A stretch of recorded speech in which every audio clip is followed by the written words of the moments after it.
The crimson sun of Zayrath Prime cast long shadows across the landing platform as Eliana stepped off the transport shuttle, her boots clanking against the alien metal. Santiago followed close behind, adjusting the oxygen regulator at his collar. The air here was breathable, barely, but it carried a metallic tang that reminded him of old pennies left in rain. Welcome to Outpost 7. Their instructor, a towering Calrix named Vex Thor, rumbled through his translator. His four eyes blinked in sequence, a gesture Eliana had learned meant wariness.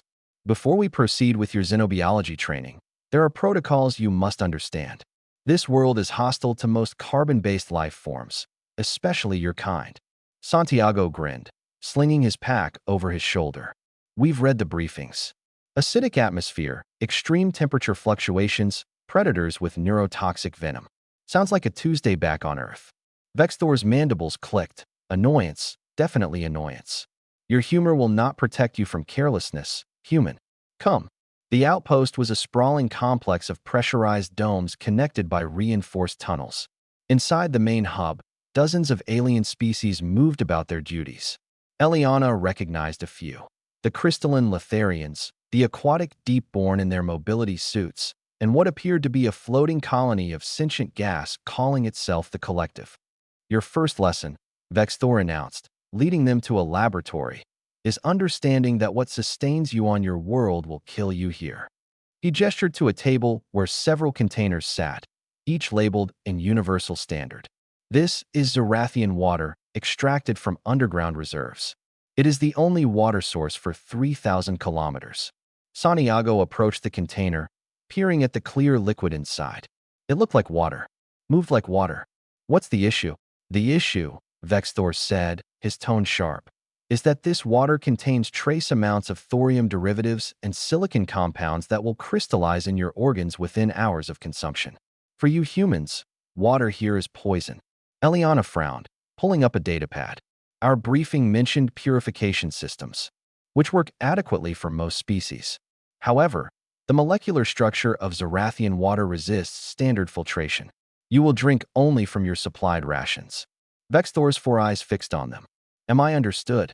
Crystal clear, Santiago said, though his expression suggested he wasn't taking the warning as seriously as he should. 3 days into their training rotation, disaster struck. An explosion in the Western Dome had ruptured the water storage facility. The precious off-world supplies, carefully shipped across light years, now flooded the corridors as emergency teams scrambled to contain the breach. Eliana and Santiago had been in the field, collecting samples from a nearby canyon system. When the alert came through, by the time they returned, the outpost was in chaos. We have perhaps 4 days of emergency reserves, Vexthor announced to the assembled personnel. A supply ship has been diverted, but it will take 6 days to arrive. We must implement strict rationing. Eliana did the math immediately. The numbers didn't add up. There were 73 beings in this outpost, and not all of them could metabolize the same resources. The humans, along with a handful of other species, would run out long before help arrived. That night, she found Santiago on the observation deck, staring out at the alien landscape. The twin moons of Zayrath Prime painted everything in shades of silver and blue. You're thinking something stupid, she said, sitting beside him. How do you know? Because I know you. We've been through 3 xenobiology rotations together. You get this look when you're about to ignore every safety protocol in the manual.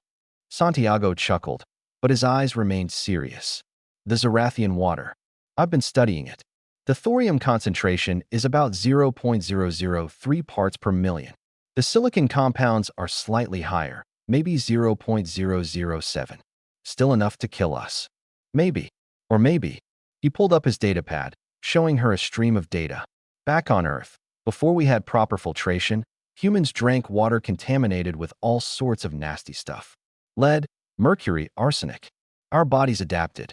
Hell, my grandmother grew up in a mining town where the groundwater had cadmium levels that would make a toxicologist weep. She lived to 97. Santiago, this is different. Is it though? He zoomed in on a molecular diagram. I've run the numbers. If we microdose, start with just a few milliliters, let our systems adjust. Human liver function is remarkable. We might be able to adapt. Or you might crystallize from the inside out. There's that too. He met her eyes. But if we don't try, we're asking other species to give up their water for us.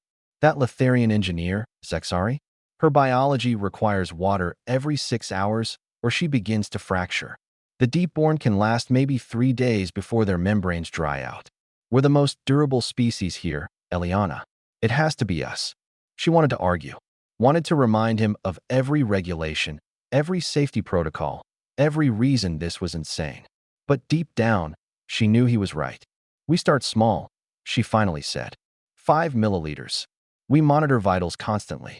And if either of us shows signs of crystallization, we stop immediately. Deal. They began that night, in secret. 5 milliliters of Zarathian water, carefully measured, carefully consumed. Then they waited, monitoring blood work, kidney function, liver enzymes.